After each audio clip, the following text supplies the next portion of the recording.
Hello, welcome back to the channel. Thank you. ಯಾರೆಲ್ಲ ನನ್ನ ಚಾನಲ್ನ ಸಬ್ಸ್ಕ್ರೈಬ್ ಮಾಡಿದ್ದೀರಾ, ಸಪೋರ್ಟ್ ಮಾಡ್ತಾ ಇದ್ದೀರಾ. ಇದು ಮೂಲಾಧಾರಕ್ಕೆ ಚಕ್ರಕ್ಕೆ ಸಂಬಂಧಿಸಿರುವಂತಹ ಕ್ಯಾಂಡಲ್ ಆಗಿರುತ್ತೆ. ಸೊ ಇವತ್ತಿದನ್ನು ನಾನು ರೀಡಿಂಗಲ್ಲಿ ಬಳಸ್ತಾ ಇದ್ದೀನಿ. ಯಾರಿಗಾದರೂ ಮೂಲಾಧಾರ ಚಕ್ರ, ಒಟ್ಟಿನಲ್ಲಿ ಚಕ್ರ ಬ್ಯಾಲೆನ್ಸಿಂಗ್ ನಿಮಗೆ ಕ್ಯಾಂಡಲ್ಸ್ ಏನಾದರೂ ಬೇಕಿದ್ದರೆ ಪರ್ಚೇಸ್ ಮಾಡಬಹುದು. ನನ್ನ ಹತ್ರ ಅವೈಲೇಬಲ್ ಇದೆ.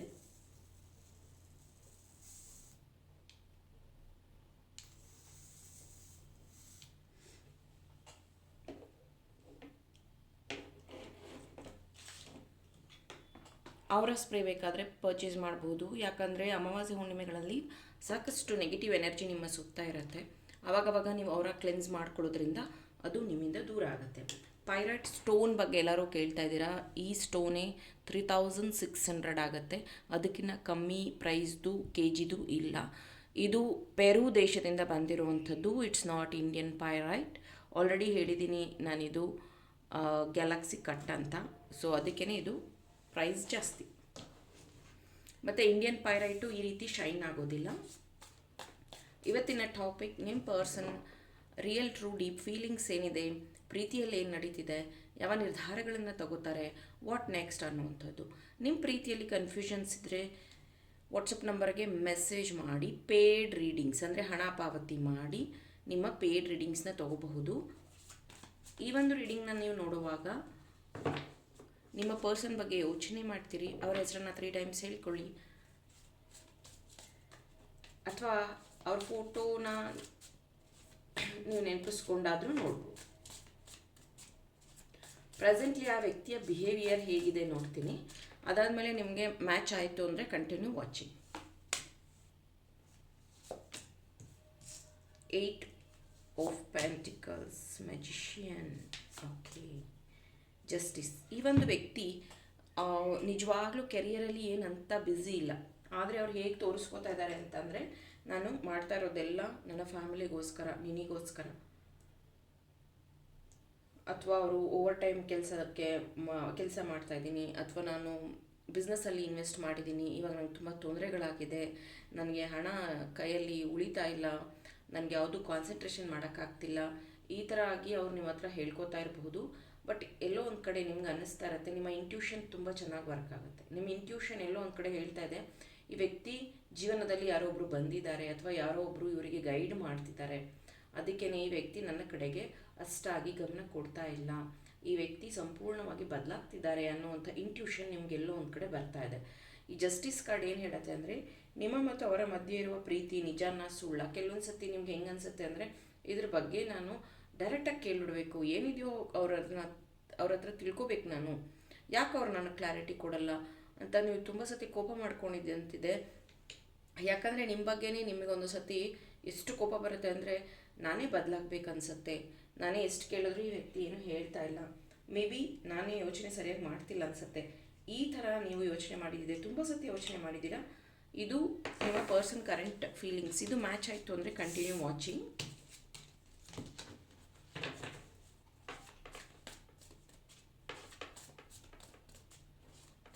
ಈಗ ಅವರು ಹೇಗೆ ಈ ಒಂದು ಪ್ರೀತಿಯಲ್ಲಿ ನಡ್ಕೋತಾ ಇದ್ದಾರೆ, ಬಿಹೇವ್ ಮಾಡ್ತಾ ಇದ್ದಾರೆ.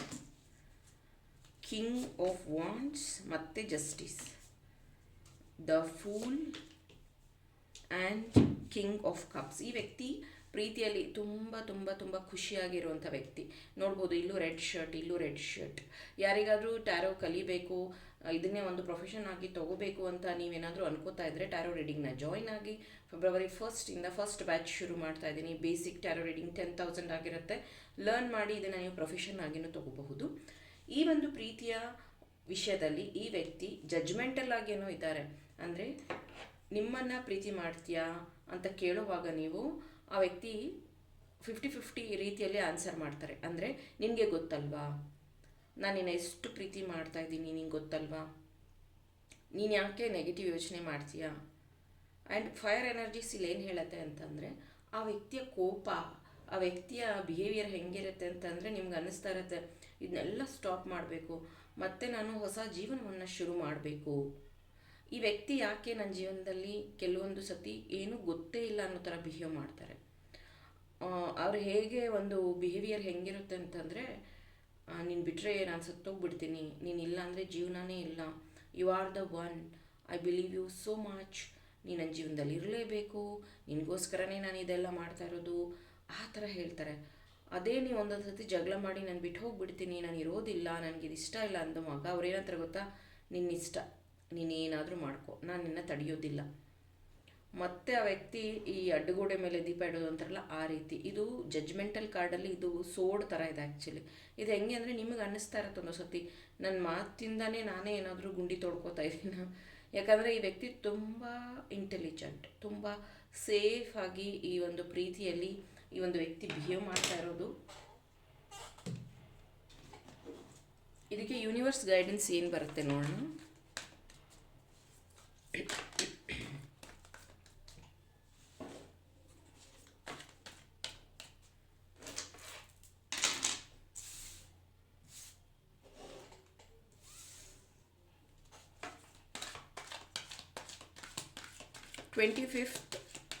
January 25 ಆಫ್ಲೈನ್ ಕ್ಲಾಸ್ ಇದೆ. ಯಾರಿಗಾದರೂ ಇಂಟ್ರೆಸ್ಟ್ ಇದ್ದರೆ ಜಾಯ್ನ್ ಆಗಿ. 3000 ರೂಪೀಸ್ ಪ್ರೈಸ್ ಇರುತ್ತೆ.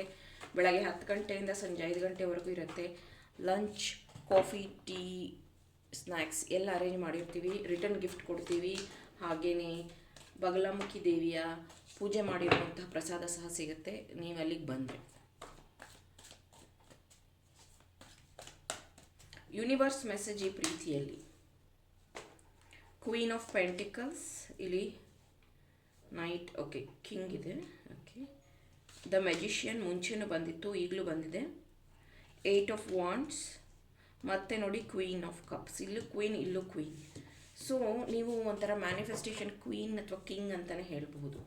ಈ ಒಂದು ಮ್ಯಾನಿಫೆಸ್ಟೇಷನ್ ಟೆಕ್ನಿಕ್ಸ್ನ ತಿಳ್ಕೊಂಡು ನೀವು ಪ್ರೇಯರ್ ಮಾಡ್ತಾ ಇದ್ದೀರಾ. May be rose quartz coin ಇರಬಹುದು, ಲವ್ ಬ್ರಾಸ್ಲೆಟ್ ಇರಬಹುದು ಯೂಸ್ ಮಾಡುವಂಥದ್ದು. ಬಿಕಾಸ್ ಇಟ್ಸ್ ವೆರಿ ಕ್ಲಿಯರಾಗಿ ಕಾಣಿಸ್ತಾ ಇದೆ. ನಿಮಗೇನಾದರೂ ಇದನ್ನು ಪರ್ಚೇಸ್ ಮಾಡೋ ಇಂಟ್ರೆಸ್ಟ್ ಇದ್ದರೆ ನನ್ನ ವಾಟ್ಸಪ್ ನಂಬರ್ಗೆ ಮೆಸೇಜ್ ಮಾಡಿ ಪರ್ಚೇಸ್ ಮಾಡಬಹುದು. ಇಲ್ಲಿ ಮ್ಯಾನಿಫೆಸ್ಟೇಷನ್ ಹೇಗೆ ಮಾಡ್ತಿದ್ದೀರ ಅಂದರೆ, ಈ ವ್ಯಕ್ತಿ ನನ್ನ ಜೊತೆಗೇ ಇರಬೇಕು. ಓಕೆ, ಇಲ್ಲಿ ರ್ಯಾಬಿಟ್ ಇದೆ. ರ್ಯಾಬಿಟ್ ಅನ್ನೋದು ಏನು ಅಂತಂದರೆ, ಪ್ರತಿದಿನ ಪ್ರತಿ ಕ್ಷಣ ಈ ವ್ಯಕ್ತಿ ನನ್ನ ಜೊತೆಗೆ ಇರಬೇಕು ಅನ್ನೋದು. ಇದು ಒಂದು ರೀತಿ ಸ್ವಾರ್ಥನೋ ಅಥವಾ ಓವರ್ ಥಿಂಕಿಂಗು ಅಥವಾ ಹಠನೋ, ಒಟ್ಟಿನಲ್ಲಿ ನಿಮಗೆ ಆ ವ್ಯಕ್ತಿ ಸದಾಕಾಲ ನಿಮ್ಮ ಮುಂದೆ ಇರಬೇಕು ಅನ್ನೋದನ್ನು ನೀವು ಒಂದು ರೀತಿ ಮ್ಯಾನಿಫೆಸ್ಟ್ ಮಾಡುವಂಥದ್ದು. ಆದರೆ ಈ ವ್ಯಕ್ತಿ ಯಾವಾಗಲೂ ನಿಮ್ಮನ್ನು ಅಬ್ಸರ್ವ್ ಮಾಡ್ತಿರ್ತಾರೆ. ಹೇಗೆ ಅಂತಂದರೆ, ನೀವು ಆನ್ಲೈನ್ ಇದ್ದೀರಾ, ಅಥವಾ ನೀವೇನಾದರೂ ಫೋಟೋ ಅಪ್ಲೋಡ್ ಮಾಡಿದ್ದೀರಾ, ಅಥವಾ ರೀಸೆಂಟಾಗಿ ಟ್ರೂ ಕಾಲರ್ನ ಚೆಕ್ ಮಾಡಿ ಯಾರ ಹತ್ರ ಆದರೂ ಮಾತಾಡಿದ್ದೀರಾ, ಈ ಥರ ಅಬ್ಸರ್ವ್ ಮಾಡೋದ್ರ ಜೊತೆಗೆ ನಿಮಗೆ ಒಂದು ಕಮಿಟ್ಮೆಂಟ್ನ ಕೊಟ್ಟಿರ್ತಾರೆ ಅವರು.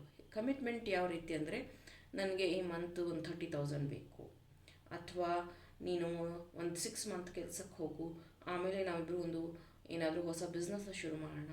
ಸಮಥಿಂಗ್ ರಿಲೇಟೆಡ್ ಟು ಫೈನಾನ್ಸ್, ನಿಮ್ಮ ಬಗ್ಗೆ ನಿಮ್ಮ ಜೀವನದಲ್ಲಿ ಒಂದು ಕಮಿಟ್ಮೆಂಟ್ನ ಆ ವ್ಯಕ್ತಿ ಕೊಟ್ಟಿರುವಂಥದ್ದು. ಈ ವ್ಯಕ್ತಿ ಮತ್ತು ನೀವು ಯಾವಾಗ ಮೀಟ್ ಆಗ್ತಿರೋ ಆವಾಗ ಆ ವ್ಯಕ್ತಿ ತುಂಬ ಸತಿ ನಿಮ್ಮ ಹತ್ರ ಹೇಳಿರುವಂಥದ್ದಿದೆ, ನಿನಗೋಸ್ಕರ ನಾನು ಎಷ್ಟೊಂದು ಜನನ ದೂರ ಮಾಡ್ಕೊಂಡಿದ್ದೀನಿ, ನಿನಗೋಸ್ಕರ ನಾನು ಟ್ರಾವೆಲ್ ಮಾಡಲಿಲ್ಲ, ಸಮಥಿಂಗ್, ನಿನಗೋಸ್ಕರ. ಆದರೆ ನೀವೂ ಅಷ್ಟೇ ಅದರ ಡಬಲ್ ಸ್ಯಾಕ್ರಿಫೈಸ್ ಮಾಡಿದ್ದೀರ. ಅದನ್ನ ಹೇಳುವಾಗ ಆ ವ್ಯಕ್ತಿ ಏನಂತಾರೆ ಗೊತ್ತಾ, ನೀನು ನನಗೋಸ್ಕರ ಮಾಡಲಿಲ್ಲ, ನಿನಗಿಷ್ಟ ಇತ್ತು ಅದಕ್ಕೆ ಮಾಡಿದೆ, ನಾನೇನು ನಿಂಗೆ ಫೋರ್ಸ್ ಮಾಡಿಲ್ಲ ಅನ್ನೋಂಥದ್ದು. ನೀವು ಅಷ್ಟೇ ಮೇ ಬಿ ನಿಮ್ಮ ಫ್ಯಾಮಿಲಿಗೆ ಸ್ಯಾಕ್ರಿಫೈಸ್ ಮಾಡಿರಬಹುದು. ಮೇ ಬಿ ನಿಮ್ಮ ಜೀವನದಲ್ಲಿ ಕೆಲವೊಂದು ಸ್ಟೆಪ್ಸ್ನ ನೀವೇನು ತೊಗೊಂಡಿದ್ದೀರಾ ಅಷ್ಟು ಧೈರ್ಯ ಇರಲಿಲ್ಲ ನಿಮಗೆ.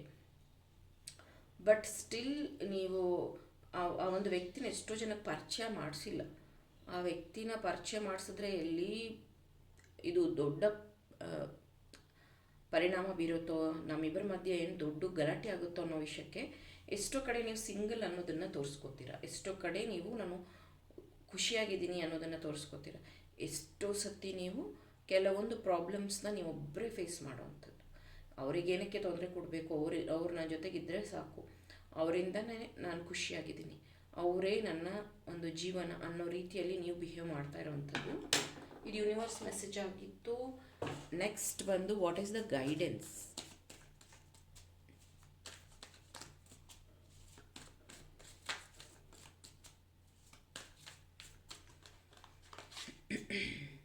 ನೀವೇನಾದರೂ ಸೋಲ್ಮೇಟ್ನ ಅಟ್ರ್ಯಾಕ್ಟ್ ಮಾಡಬೇಕಂತಿದ್ದೀರಾ, ಟ್ವಿನ್ ಫ್ಲೇಮ್ನ ಅಟ್ರ್ಯಾಕ್ಟ್ ಮಾಡಬೇಕಂತಿದ್ದೀರಾ.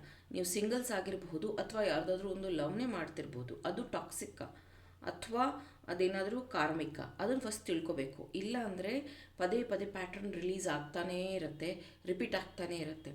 ಇದಕ್ಕೆ ಸಂಬಂಧಿಸಿರುವಂಥ 10 ದಿನದ ಕಾರ್ಯಾಗಾರವನ್ನು ನಾನು ಫೆಬ್ರವರಿ 1 ಮಾಡ್ತಾ ಇದ್ದೀನಿ. ಇದರಿಂದ ನೀವು ನಿಮ್ಮ ಪರ್ಫೆಕ್ಟ್ ಸೋಲ್ಮೇಟ್ನ ಅಟ್ರ್ಯಾಕ್ಟ್ ಮಾಡೋದಕ್ಕೆ ಹೆಲ್ಪ್ ಆಗುತ್ತೆ. ಅದು ಕಾರ್ಮಿಕ್ ಇದ್ದರೆ ಅದನ್ನು ಹೇಗೆ ಕ್ಲಿಯರ್ ಮಾಡ್ಕೋಬೇಕು, ಅದನ್ನು ಹೇಗೆ ಅಲೈನ್ ಮಾಡ್ಕೋಬೇಕು, ಅದನ್ನು ಹೇಗೆ ಸೋಲ್ಮೇಟ್ ಆಗಿ ಕನ್ವರ್ಟ್ ಮಾಡ್ಕೋಬೇಕು, ಎಲ್ಲದನ್ನು ಆ 10 ಡೇಸ್ ಕ್ಲಾಸಲ್ಲಿ ಹೇಳ್ಕೊಡ್ತೀವಿ. ಪ್ರೈಸ್ ಬಂದು 3000 ಆಗಿರುತ್ತೆ. 10 ಡೇಸ್ ಕ್ಲಾಸ್ ಆಗಿರುತ್ತೆ, ಝೂಮ್ ಕಾಲಲ್ಲಿ ಇರುತ್ತೆ. ಇಂಟ್ರೆಸ್ಟ್ ಇರೋರು ಜಾಯಿನ್ ಆಗಿ. ಈ ಪ್ರೀತಿಯಲ್ಲಿ guidance 3 of wands, ace of pentacles, the sun, 4 of pentacles. ಈ ವ್ಯಕ್ತಿಗೆ ನಿಮ್ಮನ್ನು ಬಿಟ್ಬಿಡಬೇಕು ಅಥವಾ ನಿಮ್ಮಿಂದ ದೂರ ಆಗಬೇಕು ಅನ್ನೋಂಥ ಯೋಚನೆ ಏನೂ ಇಲ್ಲ. ಆದರೆ ಇವ್ರದ್ದು ಒಂದು ಬೆಳವಣಿಗೆ ಹೇಗಿದೆ ಅಂದರೆ ತುಂಬ ಫಾಸ್ಟಾಗಿ. ಆಮೇಲೆ ಅವ್ರಿಗೆ ಹೆಂಗೆ ಅಂದರೆ ಬೇಗ ದುಡ್ಡು ಮಾಡಬೇಕು, ಬೇಗ ನೇಮ್ ಫೇಮ್ ಬರಬೇಕು, ಈ ಥರ ಆ ಒಂದು ವ್ಯಕ್ತಿಯ ಆಸೆಗಳು. ಈ ವ್ಯಕ್ತಿ ಹೇಗೆ ಅಂತಂದರೆ ಏನಂತಾರೆ, ಹೊಟ್ಟೆಗೆ ಹಿಟ್ಟಿಲ್ಲ ಅಂದರೆ ಜುಟ್ಟಿಗೆ ಮಲ್ಗೆ ಅಂತಾರಲ್ಲ, ಆ ರೀತಿಯಲ್ಲಿ ಈ ವ್ಯಕ್ತಿ ನಿಮ್ಮನ್ನು ನಾನು ಹೀಗೆ ನೋಡ್ಕೋತೀನಿ, ಹಾಗೆ ನೋಡ್ಕೋತೀನಿ, ನೀನಂದರೆ ನನಗಷ್ಟು ಇಷ್ಟ, ನೀನಂದರೆ ಹೀಗೆ ಹಾಗೆ ಅಂತಾರೆ. ಬಟ್ ಅವರ ಪ್ರೀತಿ ಮಾಡಿದಾಗಿಂದನೂ ಅಷ್ಟೇ ನೀವು ಎಲ್ಲಿದ್ರೋ ಅಲ್ಲೇ ಇದ್ದೀರಾ.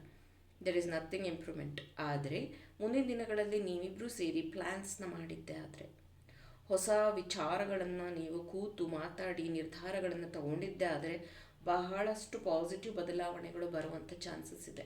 Please focus on that. ನೀವು ಹೇಗೆ ಅಂದರೆ ಮನೆ ಬಗ್ಗೆನೂ ಯೋಚನೆ ಮಾಡ್ತೀರಾ, ಹಾರ್ಟ್ ಚಕ್ರನೂ ಬ್ಲಾಕ್ ಇದೆ, ಕಂಪ್ಲೀಟ್ಲಿ ವರ್ಕ್ ಸ್ಟ್ರೆಸ್ಸಲ್ಲಿದ್ದೀರಾ.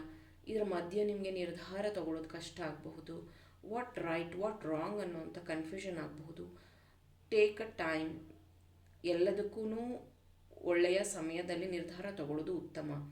ನೀವು ದುಃಖದಲ್ಲಿದ್ದಾಗ, ಖುಷಿಯಲ್ಲಿದ್ದಾಗ ಯಾವುದೇ ನಿರ್ಧಾರನ ತಗೋಬಾರ್ದು. ಸ್ಪೆಷಲಿ ಜೀವನ, ಈ ಪ್ರೀತಿ, ಮದುವೆ ಅನ್ನೋ ವಿಚಾರದಲ್ಲಿ ಸಾಕಷ್ಟು ತೊಂದರೆಗಳನ್ನು ಅನುಭವಿಸ್ಬೇಕಾಗತ್ತೆ. ಬೇಕಾದರೆ ಟ್ಯಾರೋ ರೀಡಿಂಗ್ನ ನೀವು ತಗೋಬಹುದು. ಇಲ್ಲಾಂದರೆ ಯಾವುದಾದ್ರೂ ಎಲ್ಡರ್ಸ್ನ ಗೈಡೆನ್ಸ್ ತಗೊಂಡು ಈ ಒಂದು ಪ್ರೀತಿಯಲ್ಲಿ ಮುಂದುವರಿಯುವಂಥ ಕೆಲಸವನ್ನು ಮಾಡಿ. Thank you. All the best.